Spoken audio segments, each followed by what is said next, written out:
Welcome, everyone. I'm Allison Parrott with ADT Mag and Visualization Studio Mag.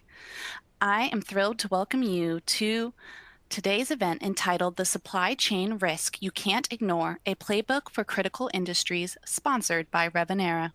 Before we begin, I want to cover a few housekeeping details.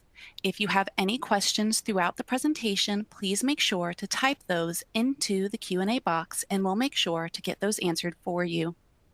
Revenera has provided some resources which correspond with today's event, so please take a moment to check those out. They are located to the right of your audience console. Today's webcast is also being recorded, so keep an eye out for a link in your email to rewatch the presentation or share with a colleague. And now I'm so thrilled to announce our speakers for today. We have the pleasure of hearing from some members of the Revenera team. Today with us, we have Dr. Andreas Kotulla, founder and managing director of BitSea, Martin Callinan, founder of Source Code Control, and Venkat Donga, product management director at Revenera. And so we are in for a great webcast. And with that, I'll pass the time over to Andreas to get us started.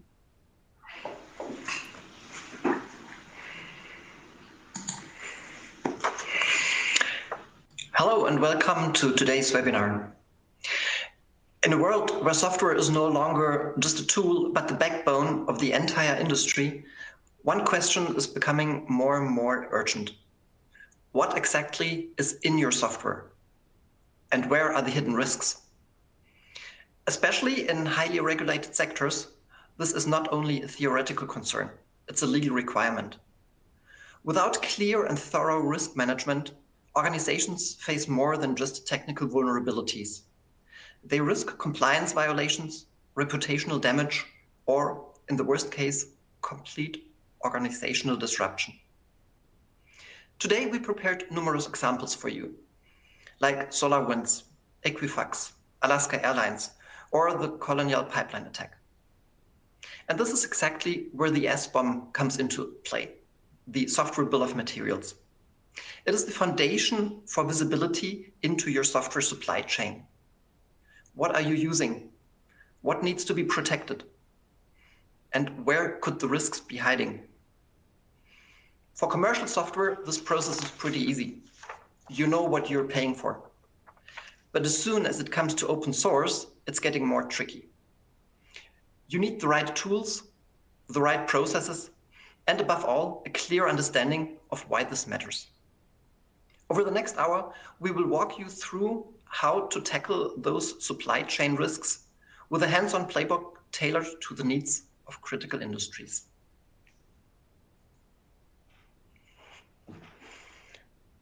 We'll first start looking at any software product. Nowadays, an experienced developer does not develop a whole product from scratch. He takes some code from the firm's code base. He develops some code by himself. There may be some commercial parts. And of course, he uses lots of open source. That makes it very quick. It is very efficient and very economically to build big software products. However, there are some risks associated with that, which you need to manage. First of all, there are some security vulnerabilities. Like in any software, also in open source parts, there may be security vulnerabilities. However, when you have a commercial product, the vendor will tell you that there is a problem and he will give you a patch to fix it. In open source software, you need to look it up by yourself. You need to look where's the patch and install it. There may be some compliance issues. So the open source software typically belongs to the author, and the author normally puts a license which tells you how the software can be used.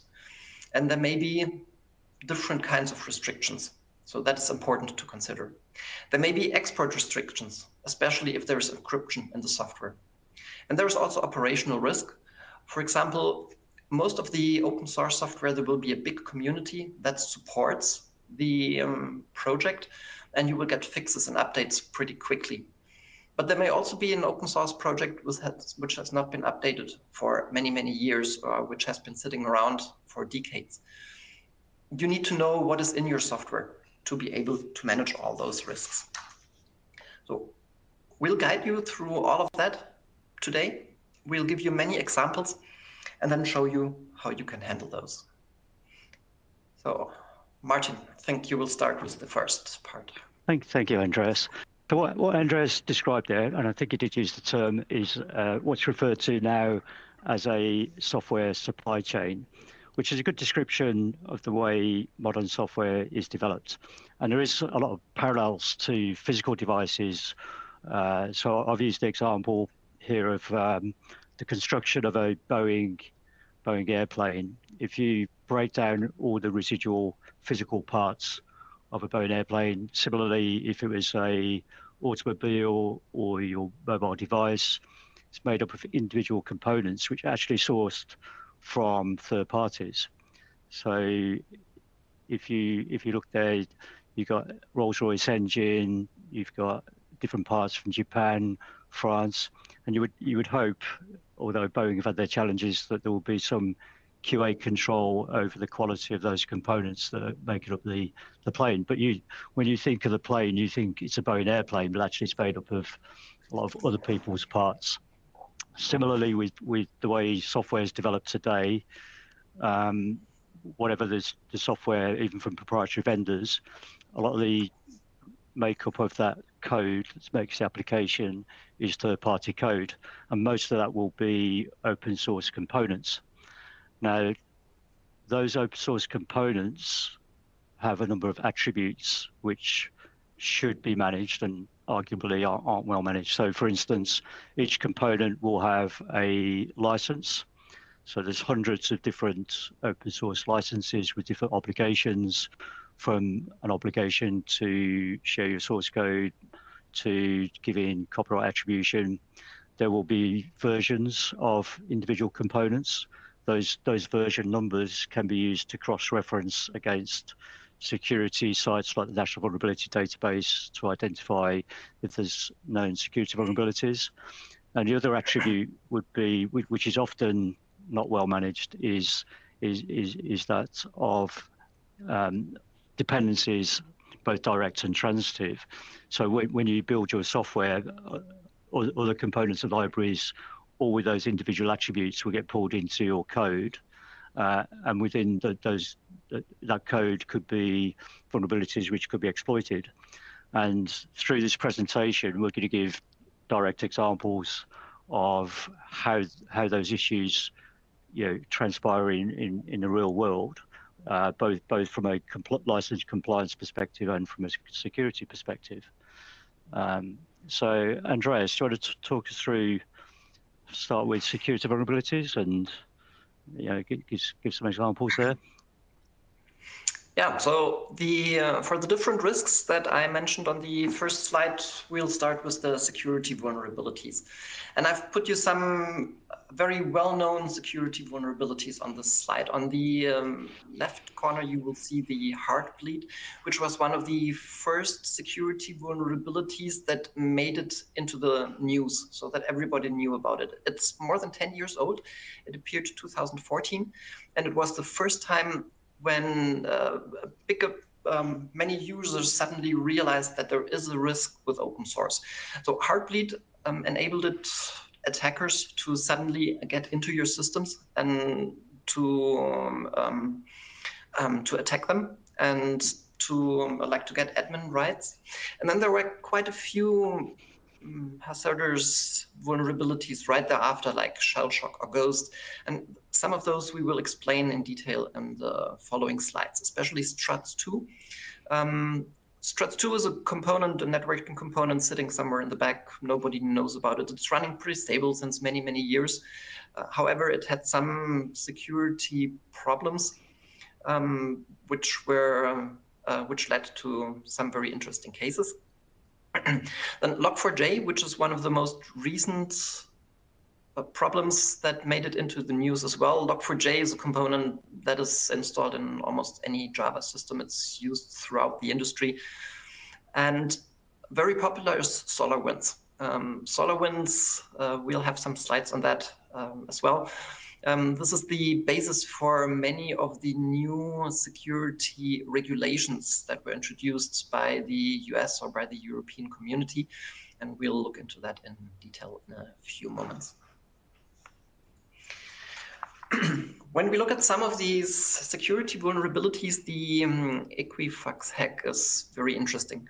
The Equifax company, all of you may know, and as many companies, they were using the Struts2 component sitting somewhere in the back. The problem was that they did not have an overview of where it is installed and where it is used.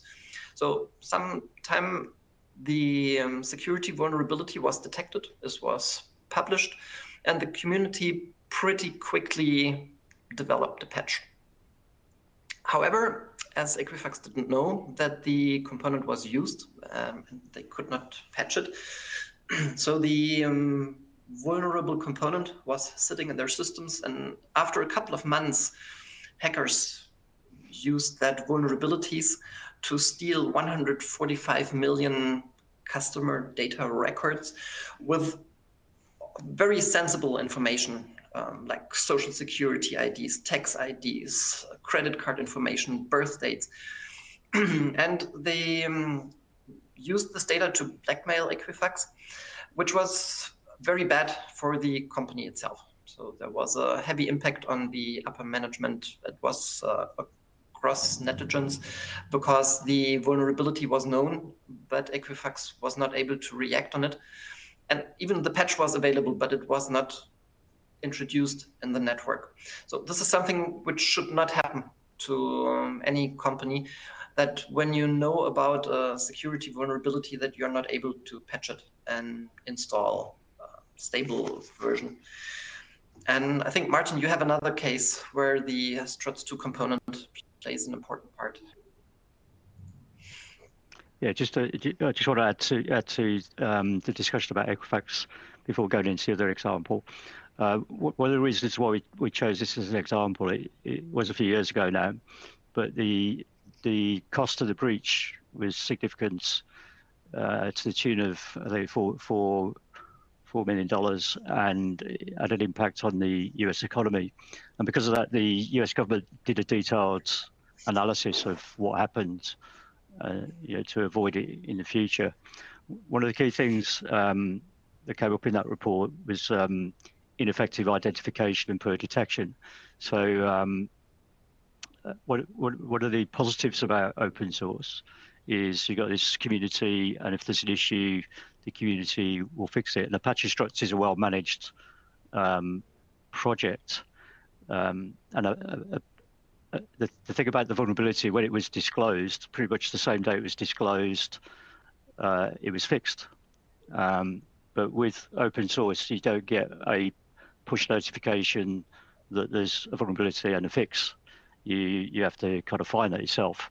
So you don't get a patch Tuesday and things like that. So nobody was tracking, open source components in the web front end of this Equifax site.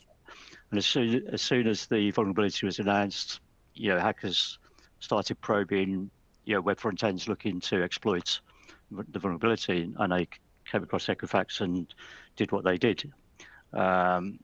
And it's not unique to Apache Struts, and it's not unique to Equifax. It's quite a common problem. Both Andreas and myself work with companies who have these issues regularly. Another US company was Alaska Airlines. They acquired Virgin Atlantic and acquired their IT. And I think in that transition, some of the controls were missed, and they again got exploited. And the exploit was, the routing was through Apache Struts. And that is estimated to cost around $2.5 million, which, again, is not insignificant. But there's some interesting data behind this. And again, this is not unique to Apache Struts. It's quite common in other security issues that be caused with open source. This is some data from Sonotype, who manage Maven Central. And it's about the downloads of the vulnerable version of Apache Struts over a 12-month period from the time that vulnerability was identified. So in March 17, the vulnerability was disclosed, and in March 17, the vulnerability was fixed. But if you look at the download rate for the next 12 months, it stays fairly consistent, and this is of the vulnerable version, not the updated version with the vulnerability fix. So you could see in June, July time, Equifax discovered the breach, and then they disclosed the breach in September. So when the breach was disclosed, because of the size of the impact, it was quite high profile. So it's not like individual developers would not have been aware of an issue with Apache struts. But if you look 6 months on from when the breach is disclosed, so 12 months later from the original disclosure, the download rate of the vulnerable version of Apache struts continued at a similar rate. And that's kind of driven by developers always chasing deadlines, and they've got a technical challenge. We need Apache struts, and we use Apache struts. They're not checking vulnerable versions and things like that. So it's not, like I said, it's not unique to struts. So it's not being negative about struts. It's not unique to individual customers. They're just examples that hit the press. A lot of these issues don't hit the press, and so you wouldn't hear about them.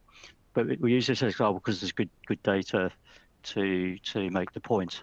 Now, Andreas, do you want to talk about another significant case which has driven some legislation, actually? So, Andreas, I'll hand back to you. Yeah, so I put in this slide just to show one example for critical infrastructure, how bad these attacks can be. Some of you may remember the Colonial Pipeline attack from 2 or 3 years back, where hackers managed to get into the control or management of the Colonial Pipeline in the US, which is distributing oil from Texas to half of the East Coast. And they started encrypting all the management software, and the pipeline operations had to be stopped. They pretty quickly, some money was paid to the attackers to get a key to stop the encryption. However, it took more than a week to get everything back operational. And especially for a critical industry, it is of utmost importance that things like that can not happen. So it is very critical for the whole community, for states, and especially it can get very expensive. So this is just as an example that these attacks are not just theoretical; they happen today, and especially in critical infrastructure, they need to be avoided. And with all these highly regulated markets and critical software, it is very important that specific care is taken, that all the known vulnerabilities are taken care of.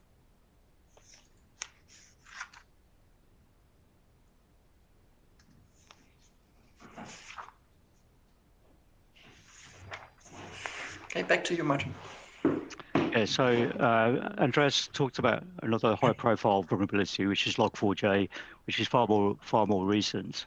So Log4j is fairly innocuous bit of code, just as login. Why would you code your own logger if there's an open source project which does that?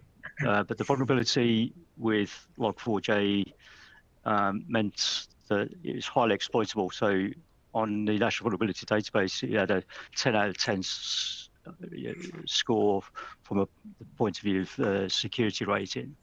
And within hours of that vulnerability being announced, attackers were trying to exploit it rapidly and quicker than customers could respond to the issue.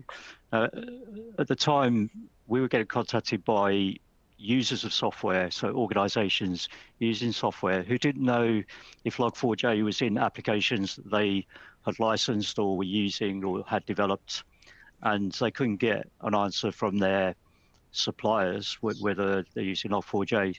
So you've got the end customer being blind to have we got Log4j, have we got an exploitable issue, and their software suppliers were unable to tell them if it's in their code. So it's a double kind of effect there. So we were auditing code for companies trying to identify if they had Log4j. So it's an example of the need to track components and libraries, and you just don't know which component is going to be exploitable. It doesn't have to be a big piece of code. It could be something fairly innocuous like Log4j. Now, as soon as Log4j vulnerability kind of went out the news, there's always something else comes into the IT press. The kind of focus went away from that. And I can tell you, we do a lot of audits of code for different scenarios for different companies, and we still find the vulnerable version of Log4j. And if you look at the CISA exploitability websites, Log4j is still in the top 10, top 20 exploited pieces of software in the world, as tracked by CISA. So it means it's still out there and it's still being exploited. And it's got the same kind of scenario as I presented with Log4j, that developers are still, for whatever scenario, pulling in the vulnerable version of Log4j into their code. It could be coming in as a dependency, which is, a lot of companies don't track dependencies, but it leaves you kind of, at risk. And like I said, there's just one piece of innocuous code can make a well-written, complex application be, from the perspective of a customer, quite weak, because it puts them at risk. And like I said, it's an example of why you need to track all these little components. You've got to think of it, but you need to be secure by design. So from the design phase, how do you control and manage the use of open source in applications? And we'll talk about some of the standards that will help drive that going forward. Now, the other kind of scenario on top of security is an issue which is more to do with legal, and that is the area of license compliance. A lot of people in conversations with me would say, oh, it's open source, I can do what I want, but the commercial reality is actually quite different. Open source is actually quite commercial now, and it's used in every piece of software you can think of. And so we're going to shift now onto what we're going to call free and open source software compliance. So Andreas, do you want to kick off the compliance discussion? Yeah, so we have heard the first part was about the software vulnerabilities. The second thing we want to talk about is FOSS compliance. So we still know open source is good, it makes you very efficient. However, the ownership of the open source that you reuse is always with the author. And the author typically tells you how you can use the software and what you need to do to be able to use the software. And he does that with a kind of license text. And there are many different licenses. The author is free to put in the license whatever he wants. There are licenses that say do whatever you want. So you can use it. You can use it in commercial products. It's a very permissive license in that case. There are licenses that allow you to do everything what you want to do, but they require you to mention the author. So you need to have a copyright statement or a statement where it says you are using this component and the copyright of that component is the author's name. Then on the other hand, there are more restrictive licenses. These restrictive licenses will have requirements like whatever you build out of these open source components has to be the same license, or you need to, again, redistribute it as open source. And for the users, it's very important to know what you are using, and you need to align your strategy to the open source components that you are using. So if you want to have a commercial product, some of the open source components may not be suitable if you do not want to disclose the code. So that is with open source compliance. You need to look for each of the components that you are using. what is the license, what are the licensing requirements, and you need to collect all of those so that you can fulfill all the obligations that you have in these FOSS requirements. There are many different requirements. I mentioned like you need to mention the copyright holder, some you need to keep the license. Sometimes it's also a license requirement that you cannot use it commercially. Or that you cannot use it as software as a service. This also depends on how you want to use the software. So that's the second part, FOSS compliance. Martin, do you want to add anything to that? No, I'm going to add to that in a few slides, so I'll let you carry on to the license changes. Okay. So before we come to the license changes, we also have the export control. So some of the open source components may have specific sections that have restrictions on export, especially if a component has some encryption algorithms. So you are not allowed to export them to some countries, or you're not allowed to import some of the open source components. And again, it's very critical that you know about that. We had an interesting conversation with Shane from OpenChain some time ago, when he was asked, what is the most critical risk that you have with open source components? We know from security vulnerabilities, it's maybe not good for your reputation. It may cost you money to recover from an attack. We have heard about compliance. In compliance, there may be some lawsuits, which again cost money. However, in export control, the states, if you do not follow the export control, that may have a severe thing following up on that. So their awesome is imprisonment for the managing director of the company if you do not follow the export controls.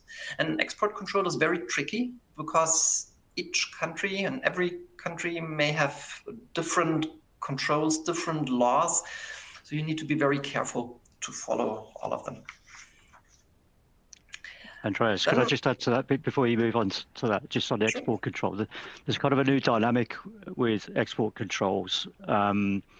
With the state of the kind of world political stage, with countries becoming enemies. So you got kind of dynamics like US, China, Russia, and different wars going on around the world. We've seen requirements. So, for instance, in the US, to identify contributors, country contributors to open source projects, and also code that originated, for instance, in China, is not allowed in some scenarios. So, part of the export dynamic is identifying the kind of provenance of individual pieces of software that you use to build a piece of software, and if there's Chinese influence or Russian influence or North Korean influence, then it's not allowed in the software. So that's very difficult to manage. And the other dynamic related to cryptography, which is elements of export control, is we've got quantum computers now coming online that can break some encryption, and so we're seeing requirements to audit code for what encryption algorithms are being used and are they breakable by quantum computers. So, and that will increase with the increase of quantum computers coming to the market. Sorry, that's all I would say, Andreas. Okay, thank you. One other risk is that licenses change for one open source component. So one open source component may be distributed and published with a very permissive license. And suddenly, after some years with a new release, that license changes to something very restrictive that you can suddenly not use in your project anymore, or that you don't want to use. And we've seen that recently with many projects. Examples are, for example, the Elasticsearch or MongoDB, Redis, and they all changed their license from a very permissive license to, for example, a server-side public license or licenses restricting that you can build products on that, for example, as software as a service products. There are many different reasons why that is happening. Very often the companies claiming the new licenses, they say that the users do not respect the open source communities. So they just consume and they do not give something back to the open source community. And that's unfair. And for that reason, stricter licenses are used. That's one argument we hear quite often. Another argument may be that in the beginning, when you want to have to spread your product, you make a very permissive license so that everybody is using it. And once you have a sufficient market share or a significant market share, then you change it to something more restrictive, and you add a commercial license where the customers need to buy the product if they want to use it commercially. It's important that you are aware of that can happen. And it's important that you know which components you're using, which licenses they have. And it's important that you frequently re-scan or look at the list of the components you're using, especially if you change to a new version. You need to reassess the license and make sure that it's still usable in your scenario, or if it's more strict, or if there are new obligations, you need to make sure that you can follow these new obligations. One good thing is, if you do not want to have the new obligations, you can still stay with the old version. However, then you will miss all the new features, updates, and especially security updates. So it is, for long term, that's normally not a solution that you can follow. Most of the time, you need to see if you can get rid of the component, or if it's okay for you to have these new licenses. Yeah, so I just want to add to what Andreas just talked about there. So quite often it's said to me about the use of open source is it's free, it's easy, and there's no risk, nobody would audit me, there's no big vendor behind it. But the reality is quite different. A lot of legal challenges stay within a company. So we work with companies who get questions from organizations about the use of open source, and it's dealt with by the legal departments, never goes to court. But there are cases that do escalate and go to court. There's various examples in the US. There's examples in Europe. There's examples even in China. There's been IP licensing court cases related to open source. But there are some tactics that are used by software companies to leverage open source licenses to drive revenue. So two examples I've given is GoScripts. So software company like GoScript, Artifacts, and iText, two examples. So their code is available on GitHub. So as a developer, you can just leverage their code. But the open source license is under what's referred to as a copyleft license, that if you use that code in your code, then you've got to make your source code available to your customers. And if you don't want to do that, then you can buy a commercial license from the vendor, and it takes away those obligations. But then you're a customer of theirs, and you're in a subscription model going forward. Now, because the code's freely available, what is a common scenario is a developer's developing an application, has the technical challenge. In this case, they're PDF renderers, and you can pull in the code, and nobody knows it's in the code other than the development team. The product goes live, whatever the application is, and somewhere down the road, the software company gets visibility that you're using their software code, you're not a customer, and you're not sharing your code, and they will knock on your door or the company's door and say, you're using our software and you're not paying for it. So there's a couple of examples. So Siemens were taken, initiated legal challenge Artifacts the backstory on this was a customer of Siemens had a support issue with their product, and the error message referenced GoScript. So rather than contacting Siemens, they contacted Artifacts. So then Artifacts could see they're using their software, are not paying for a license, not sharing their code, and whatever discussions went on between the two companies, it ended up in a legal kind of challenge. And then you've got organisations like Software Freedom Conservancy who believe all software should be free and open, and they kind of they're a non-profit organisation of legal, open source legal people who will challenge companies who they believe are abusing open source licenses. So the two examples at the bottom are cases that have happened. So Tesla were pressured under duress. It took a couple of years to disclose source code of part of the software in their cars. So then their competitors can see how they do that. And a case that's been going on for the past couple of years with the Vizio TV manufacturers, and it's using the tactic of right to repair, where the GPL code in the TVs, when the TV goes end of life, if the customers have the code, then potentially they could extend the life of the TV. And that court case has been going on for a number of years. Software Freedom Conservancy get their funding from volunteers, and then, as was discussed earlier, license changes can go either way. So you could have a permissive license piece of software changed to a copyleft, and you could suddenly disclose your source code, or vice versa. And Elastic, the story with Elastic is quite interesting. They had an Apache licensed software, and then decided, the big cloud providers like AWS were abusing that open source license. So they created a whole new license called the server-side public license, which is very, very restrictive and kind of drives the customer to buy a commercial license. And like Andreas said, you got a decision to make.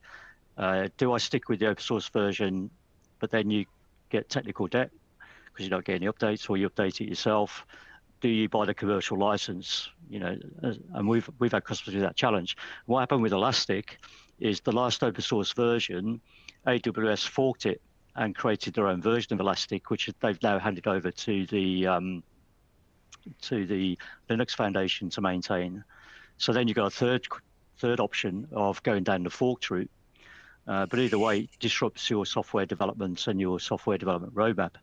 HashiCorp, they did a similar thing, and it was forked by the Linux Foundation, and they created a product called OpenTofu. They're now in a legal battle over copyright attribution. So it can become quite complex, and it just reinforces the need to have visibility about what's in your code. Now, the other dynamic, which is very much more recent, is where developers are using generative AI to assist in coding. And this is creating some challenges and kind of legal tests as well.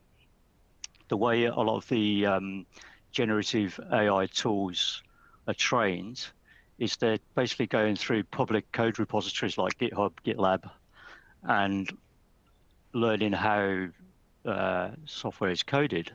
And then when you put a question into the AI, it makes recommendations based on those codes. Now, the codes on GitHub and GitLab will be under an open source license and will be copyrighted. So the legal challenge, there's been a legal challenge with Copilot, is if they don't disclose that the code they're recommending originated on this open source project, is a license compliance and copyright attribution issue. The question mark for the developers is if the AI was trained on, say, copyleft license code, does that mean there's copyleft code in their code, and could they down the road be challenged with disclosing their source code? So all this is kind of in motion at the moment. And the other thing is that all the open source licenses that you're probably familiar with, MIT, Apache, GPL, they were written years ago, in the 90s and early 2000s, even older than that. And so they don't fit the AI model. So I think you're going to find some new licenses coming onto the market that need to be managed. The other kind of side challenge, which is in one of the bullet points, is when you ask a question of AI, they can use that information as well. So if you've got trade secrets in your organization, you're developing around a trade secret, you might ask a question of the AI tool to code something related to the trade secret, and then all of a sudden you've leaked a trade secret. So there's all sorts of dynamics with AI, and I'll give you an example of how this can be a challenge.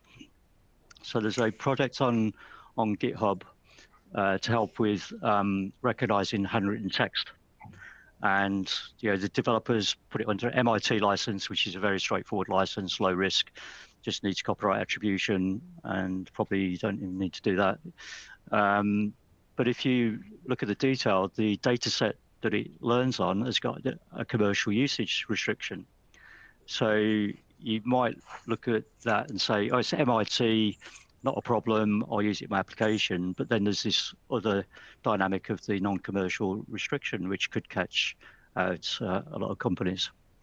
So all these issues, both security and compliance, has led to governments taking action, and also best practices and standards for managing these issues coming into play. So Andreas, do you want to kick us off on the regulation side of things? Yeah, so in the first part of the presentation, we have now learned that open source is good. We can use it. There are some risks. We need to manage them. And the risks we talked about were the security vulnerabilities, the compliance issues, export restrictions, and operational risks like the license changes and AI. So to strengthen the security of software, the governments have issued new regulations in the US as well as in Europe. And in this picture, I just put together what all these regulations have in common. So the most important part is cybersecurity. So the governments want all the companies to produce secure products. And one basis of that is that you need to have a very good risk management.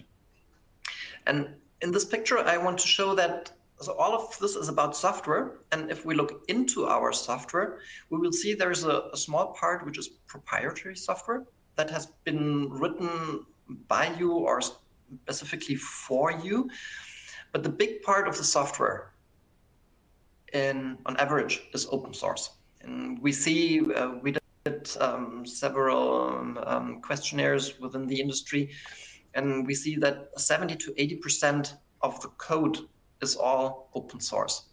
So open source, it's very important that you can manage that very well, and that you have a risk management that not only looks at the proprietary code, but also on the open source code. And what we have seen in many companies is when they introduce measurements to be able to oblige all the obligations from these new regulations, they look at their own code and the proprietary code. And open source very often is not considered or not seen, or they don't know the amount of open source that is used in their own code. And Martin has some more examples on that. Yeah, so basically there's three dynamics happening to help with the problem. So the first is being forced to manage the problem. So Andreas talked about mandates. So the US were the first to do this with an executive order, which had become an act, and the EU has mirrored that, and individual countries have. Then in the middle, there's standards and best practices. So a project which both Andreas and myself have been involved with is called Open Chain. There's loads of individuals and software companies contribute to what they do, but they've basically developed two supply chain standards. They're process standards, and it's also a best practice. So what processes would you put in your software development cycle to manage the problems we've talked about today? And then the final pillar is about formatting. So we've talked about SBOMs. I've seen SBOMs as spreadsheets, JSON files, CSV files.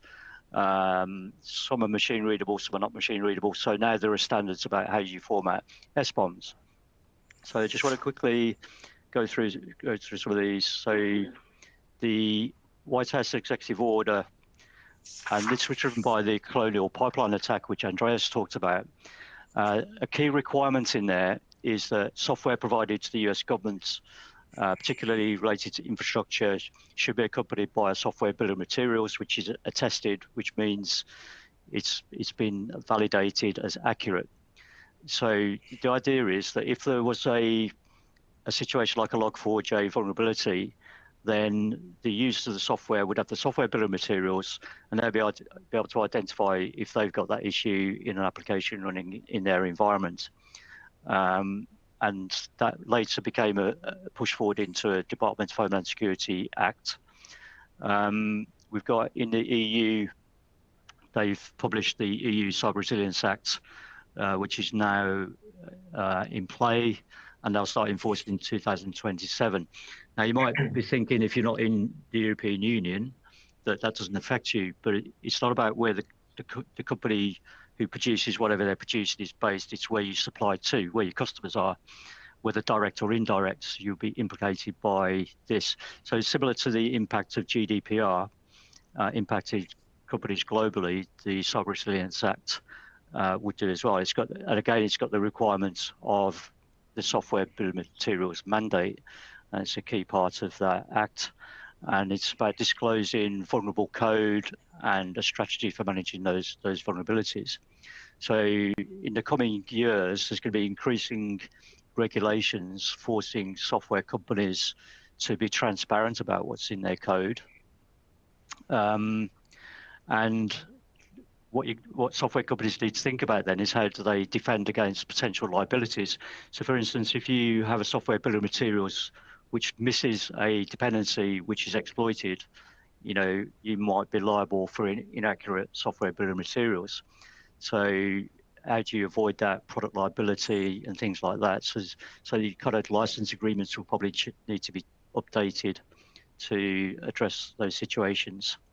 And then the final thing, which is the more helpful side, is standards and best practices. So we talked about open chain. They've got two standards. One is focused on license compliance, one is focused on security. Now, I look at these as a way of companies being able to demonstrate that they've got quality control in their software developments and they don't pass risk on to customers. So regardless of regulation and risk, I think it's a good thing to adopt those best practices. And the bottom two best practices are related to the format of SBOMs. So the two key ones, SPDX, which is run by the Linux Foundation, and CycloneDX, which is an OWASP project. And it's just a way of communicating the software bill of materials that can be consumed by an end user organization in a standard format. So they're very useful as well. So just to summarize kind of those sorts of things, the use of open source in software development is growing massively, or can't grow anymore, I don't think. Security exploits have increased because there's increased use of open source components. You've got disconnected supply chains, and you've got these legal mandates of providing SBOMs. So that pulls into the importance of SBOMs as part of software development management. So Andreas, do you want to quickly discuss SBOMs? Yeah, so I've put in one slide, so what is an SBOM? And the SBOM is just a list of components, or an inventory of components that you use in a software product. It's comparable if you look at any food package and you have the ingredients which tell you what was used to have this food. You can check, is there anything that you are allergic against it? And if yes, then you don't use that food. The same software bill of materials. You can check all the components that were used. And if you don't like the licenses, or there are some security vulnerabilities, then you can choose not to use that product or that component, or you can patch it or find a different version for some of the components. The bill of materials is very often used in traditional industries, so it's used everywhere. You can easily track where components come from, and you can also see where it is used. You can find your customers where it has been used, and that is just the same for the software. There have been some standards on how the software bill of materials should look like. There are different ideas, different formats. It's important that it's machine readable, that you can have it automatically for your whole supply chain. It should always contain like the name of a component, the version of the component, ideally the license, the author, so that you can find it and also check for security vulnerabilities, the dependencies that it may have. And for that, there are also unique identifiers that you can use. If you look at the SBOM, there are different ways on how you can get it. And nowadays, there are many tool providers who tell you, yes, I can create you an SBOM. You need to know there are different levels on how an SBOM can look like. It can be more or less complete, or there can be big gaps. And there are many tools that just do a very rough overview. They just look at the top level licenses, which I have on the very left on the slide. It's the big rocks or the big components that are used by software.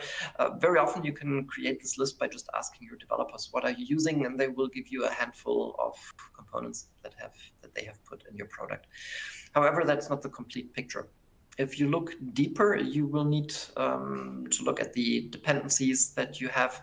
Very often one open source component consists of several other subcomponents that are used. There may be additional obligations. There may be different licenses inside, even very restrictive copyleft licenses. For that, very often it's good to have some simple tools, dependency trackers that look into that, and then you can see all the dependencies and third parties that you use. That's still not the full picture. If you want to look very deep, you need to do a forensic audit. With a forensic audit, you can also look at code snippets. Very often URLs or emails give an indication that there is some code from third parties. You can look at search terms in the code where developers say, this I have copied from that project, or here's some code that I have stolen from here. That's all important indications to create your full and complete SBOM. Then it's also important to look at patches that may have been applied to your code and many other items. And all of these you can only discover if you do a full forensic audit. For these security vulnerabilities and all the risks we have mentioned before, we always recommend to have a full SBOM. So not just an overview. It's like you cannot have a half secure product. You need to look at everything. So it's important to understand that there are different levels of an SBOM. And if you want to be really safe, you need to look into it into very detail.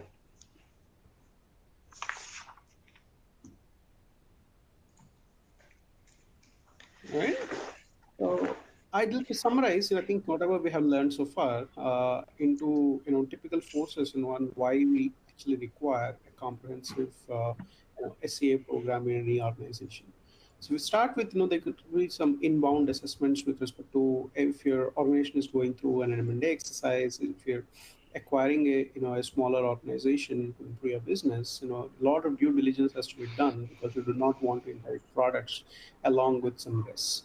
And the next one could be an internal compliance check. You want to be a part of, or the movement called innovation left strategy, where you want to identify all the risks coming into the software before they actually go into production, rather than discovering midway through your production cycle or after they went into the production. And there is an increase in the industry and customer demands with respect to compliance and regulations to produce response. In order to do business with the government agencies, like a simple example is what Martin talked about, which is the U.S. Executive order on hey, produce response, or tell me how your software is secure. Right?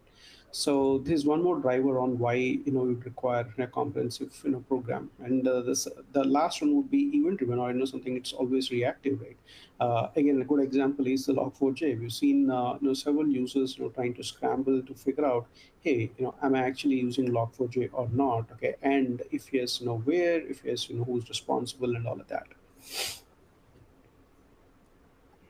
Now that we've talked about some of the drivers that actually are driving a lot of SCA need, I'd like to quickly share how Revenera SCA can help.